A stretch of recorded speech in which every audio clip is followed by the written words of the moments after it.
Law of attraction या meditation, या फिर कहें कि law of attraction versus meditation, कुछ भी कह सकते हैं। लेकिन इन दोनों में क्या चेंज है और ये व्यक्ति के कैसे काम आते हैं? क्या ये दोनों सही हैं, दोनों खराब हैं, क्या ये दोनों कारगर हैं, क्या है? देखिए दोस्तों, ये दोनों कहें कि रास्ता एक है लेकिन दोनों अलग अलग तरीके से चलते हैं। जी हाँ, यहाँ पर मेडिटेशन का एक अलग रोल है, उसका एक अलग रास्ता है। लॉ ऑफ अट्रैक्शन का एक अलग रास्ता है। जैसे मान लो जो व्यक्ति यहाँ पर बिल्कुल सही सलामत है, जो व्यक्ति अच्छे से काम कर रहा है लेकिन उसका काम सक्सेस हो रहा नहीं हो रहा, या फिर उसके कुछ गोल्स हैं या फिर कोई और चीज़ें हैं, तो वहाँ पर लॉ ऑफ अट्रैक्शन का कहे कि कुछ गोल्स हैं लाइफ में, या फिर उस टाइम तक वो चीज़ें अचीवमेंट करनी है, पॉजिटिव चीज़ें सोचनी है, ये करना है, ये करना है, वो सब लॉ ऑफ अट्रैक्शन में आ जाता है। लेकिन जो व्यक्ति यहाँ पर बिल्कुल अपने माइंड से ग्रसित हो चुका है, जिसका दिमागी काम नहीं कर रहा, डिप्रेशन में आ चुका है और यहाँ पर कहें कि बिल्कुल अंधकार में खो चुका है, उसके कुछ भी समझ में नहीं आ रहा लाइफ में, वहाँ पर आपका लॉ ऑफ अट्रैक्शन शायद काम नहीं करेगा। यहाँ आप पॉजिटिव वाइब्स सोच सकते हैं कि लॉ ऑफ अट्रैक्शन ये बोलता है कि पॉजिटिव सोचो, प्रभु को धन्यवाद दो, जिसका आपने बुरा किया है उसके लिए आप अच्छा सोचिए कि भगवान उसका भला करे। आपने अगर अपने बारे में सोचिए, मैंने जो गलती की है उसके लिए मैं क्षमा मांगता हूँ, सामने वाले को मैं क्षमा मांग करता हूँ, भगवान का मैं थैंकफुल हूँ, भगवान को धन्यवाद देता हूँ। ये सारी चीज़ें लॉ ऑफ अट्रैक्शन के अकॉर्डिंग आती है। आपने गोल सेट किए 1 साल में, तो वहाँ पर पॉजिटिव वाइब्स आपको लेनी होती है कि ये सारी चीज़ें मैं अचीव कर रहा हूँ। लेकिन मेडिटेशन एक अलग है।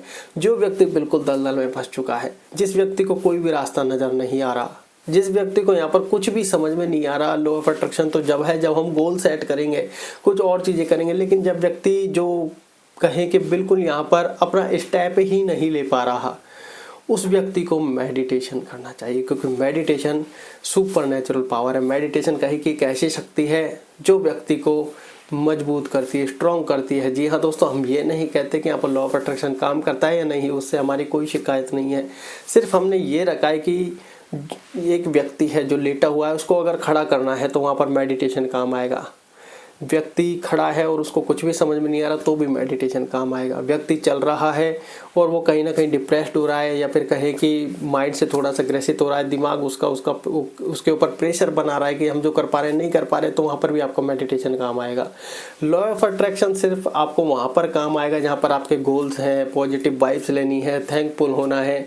जो व्यक्ति को समझ में नहीं आ रहा कि हम माइंड में गलत तरीके के विचार चल रहे हैं, वहाँ पर आप पॉजिटिव वाइब्स लीजिए। लॉ ऑफ अट्रैक्शन ये है कि सामने गोल सेट कर लिया, चाहे आप कोई भी गोल आपके हो सकते हैं, तो लॉ ऑफ अट्रैक्शन और ये कहें कि अगर मेडिटेशन, दोनों में से हमें कौन सा अच्छा लगता है? हमें मेडिटेशन अच्छा लगता है। मेडिटेशन में वो पावर है। लॉ ऑफ अट्रैक्शन को यहाँ पर लोग अभी 50-50 लेते हैं, या फिर कहें कि लॉ ऑफ अट्रैक्शन और मेडिटेशन में यह है कि मेडिटेशन ध्यान की जो क्रिया है वो सुपर्ब है। जो व्यक्ति किसी भी समस्या से ग्रसित है, अगर यहाँ पर गोल्स पर भी आपको फोकस करना है तो भी आपको मेडिटेशन काम आएगा। गोल्स में आपको संघर्ष करना है तो भी मेडिटेशन काम आएगा। गोल में आपको यहाँ पर सक्सेस की ओर ले जाएगा, वो भी मेडिटेशन में काम आएगा। जी हाँ दोस्तों, अगर गोल्स में आपको समय लगने वाला है, पेशेंस आप में नहीं है, पेशेंस की कमी है, तो भी आपके मेडिटेशन काम में आने वाला है। हर प्रकार से आपको मेडिटेशन की आवश्यकता यहाँ पर पड़ने वाली है। जी हाँ दोस्तों, क्योंकि मेडिटेशन ये है कि आपके जो नेगेटिव थॉट्स हैं उनको हटाता है। जी हाँ, और आपका ध्यान केंद्रित करता है आपके काम पर। मेडिटेशन आपके खुद को पहचानने की क्षमता को जागृत करता है कि खुद को पहचानो।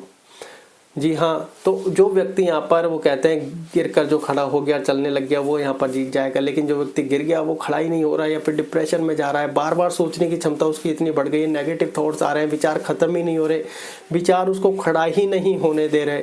जी हाँ, तो फिर आपको करना क्या है? फिर आपको मेडिटेशन ही करना है, क्योंकि मेडिटेशन में वो पावर है जो आपको डिप्रेशन, एंजाइटी, इन सब से निकाल सकती है लाइफ में। चाहे आप कैसी भी कंडीशन में हो, किसी भी प्रकार की समस्या में हो, किसी की भी प्रकार की प्रॉब्लम्स में हो, मेडिटेशन एक ऐसी शक्ति है, अगर आपने अपने जीवन में अपना लिया तो डेफिनेटली आपका जीवन वहाँ से चेंज होने वाला है। जी हाँ, हम ये नहीं कहते कि आपसे कि वहाँ पर पैसों की बारिश हो जाएगी, क्योंकि वो एक अलग है। ये सिर्फ आपको डायरेक्शन देगा, सिर्फ आपको खड़ा करेगा कि खड़ा हो चलो, वो सब आपके हित में है कि खड़े होके चलना तो आप ही को पड़ेगा। एक जो टीचर होता है वो सिर्फ आपको पढ़ा सकता है, समझा सकता है, लेकिन पेपर में लिख कर आने का काम तो आप ही का है। आप लिख कर नहीं आओगे तो टीचर की पढ़ाई हुई चीज़ें भी काम नहीं आएंगी, तो वो सब चीज़ें तो आपको ही देखनी है। लेकिन आपको यहाँ पर खड़ा करना, चलाना और आपको रास्ता दिखाना, वो सारा काम मेडिटेशन का है। जब आप गहराई से मेडिटेशन करोगे, बिल्कुल यहाँ पर परफेक्टली तरीके से मेडिटेशन करोगे, हो सकता है शुरू में आपको दिक्कतों का सामना करना पड़े, जो कि हर चीज़ में होती है। जब हम कोई नई चीज़ करने जाते हैं तो हमको उसका आइडिया नहीं होता, अनुभव नहीं होता, धीरे धीरे अनुभव आइडिया आते हैं, जो हम लगातार उसके ऊपर प्रयास या फोकस करते हैं, हम उसकी महत्वता को पहचानते हैं कि जब उस सामने वाले व्यक्ति का जब महत्व समझ में आता है, तब हमें चीज़ों का एक्सपीरियंस होता है कि ये मेडिटेशन नहीं, ये तो कहें कि एक ऐसी शक्ति है कि जो व्यक्ति खुद अपने आप को पहचान सकना चाहता है तो ये इससे पहचान सकता है। जी हाँ, तो मेडिटेशन लाइफ में बड़ा ज़रूरी है। जिस व्यक्ति ने मेडिटेशन कर लिया, वो लाइफ में आप जितने मान लो 100% परेशान हो और वो लगातार कंटिन्यू करता हुआ आ रहा है, तो उसकी टेंशन तो शायद टेंशन रहे, लेकिन वो व्यक्ति उस चीज़ की टेंशन नहीं लेगा।